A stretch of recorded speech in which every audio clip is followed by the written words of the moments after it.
Hello friends, welcome back to my YouTube channel. आज हम जानेंगे tension upon the individual sling leg when connected at equal distance from COG. तो इसको एक question क्या बोल रहा है कि tension upon individual sling leg, जितने भी स्लिंग इसमें लगे हुए हैं उस पे इंडिविजुअल पे कितना टेंशन या लोड आएगा अगर जितने भी इसमें स्लिंग है जो सेंटर ऑफ ग्रेविटी से इक्वल डिस्टेंस पे लगा हुआ है। सेंटर ऑफ ग्रेविटी जो है उससे इक्वल डिस्टेंस पे ये लगा हुआ है। तो इस केस में जितने भी स्लिंग लगे हुए हैं उस पे लोड कितना है, तो चलिए देखते हैं। यहाँ पे देख रहे हैं कि यहाँ पे एक स्लिंग की जो लेंथ है 20 मीटर है, यानी जितने भी स्लिंग लेंथ है वो सबकी लेंथ 20 मीटर है। और यहाँ पे इसकी जो हाइट हुकिंग पॉइंट्स जो इस जगह से जो हुकिंग जो पॉइंट हुआ उसके बीच का जो डिस्टेंस है वहाँ पे 15 मीटर है। तो चलिए निकालने की कोशिश करते हैं कि इंडिविजुअल स्लिंग पे लोड कितना आएगा। तो सबसे पहले हम यहाँ पे एक चीज निकालना चाहेंगे। सबसे पहले determine the load angle factor. तो लोड एंगल फैक्टर निकालने का जो फॉर्मूला होता है उसमें क्या होता है, डिवाइड द लेग लेंथ यानी स्लिंग की लेंथ क्या है and by the head room यानी हाइट, ये वही हाइट है। तो यहाँ पे यानी इसका फॉर्मूला जो बनता है लोड एंगल फैक्टर का L divided by H equal to LF, मतलब लोड एंगल फैक्टर। तो यहाँ पे देख रहे हैं कि इसका L कितना है, यहाँ 20 मीटर दिया हुआ है तो 20 एंड डिवाइडेड बाई हो गया 15, ये हाइट जो है। तो 1.33 हो गया, लोड फैक्टर बन गया, इसका लोड एंगल फैक्टर ही बन गया।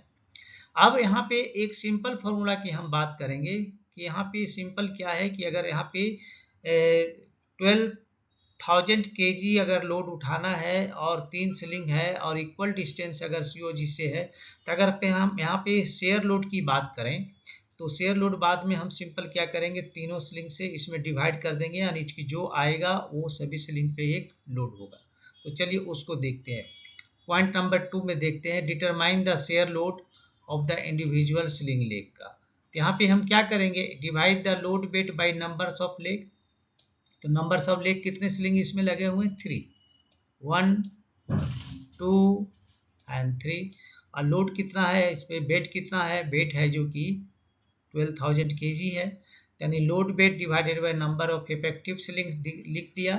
तो शेयर लोड कितना हो जाएगा, शेयर लोड जो हो जाएगा 12,000 kg डिवाइडेड बाई 3 लेग, तो कितना हुआ 4,000 kg, यानी कि 4,000 kg इसका हो गया SOL, मतलब शेयर ऑफ द लोड।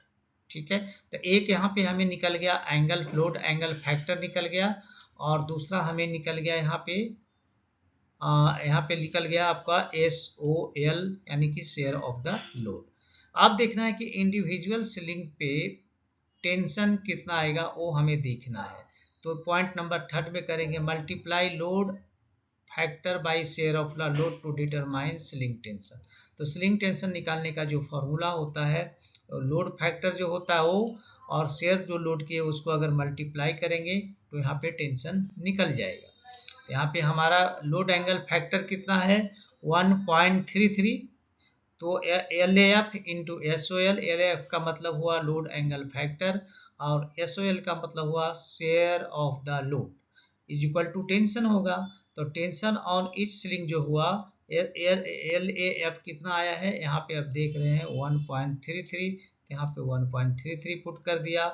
और दूसरा एस ओ एल कितना है, एस ओ एल का मतलब है शेयर ऑफ द लोड है, जो यहाँ कितना निकला है, ये 4,000 kg निकला है, तो यहाँ पे 4,000 हमने पुट कर दिया। जब इसको हम मल्टीप्लाई करेंगे यहाँ पे तो आएगा 5320 kg, यानी कि जो स्लिंग पे, इस स्लिंग पे जो टेंशन आएगा 5320 kg, जबकि शेयर लोड आ रहा था सिर्फ और सिर्फ 4,000 kg। तो इतना 53,203 kg इतना बढ़ा कैसे, तो इसके बढ़ने के पीछे है जो एंगल स्लिंग के साथ जो बन रहा है लोड का, उस एंगल के कारण टेंशन वहाँ पे क्या है, वेरी कर रहा है, और जिसके कारण यहाँ पे लोड, यहाँ पे स्लिंग पे जो टेंशन है वो उससे 1320 इंच पे ज़्यादा आ गया ड्यू टू एंगल बनने के कारण। तो आशा करते हैं आप इसको समझ गए होंगे। अगर नहीं समझे तो एक बार फिर पॉज करके आप देख सकते हो, आपको अच्छे समझ में आएगा। इसमें कोई हार्ड रूल नहीं है, सिंपल है।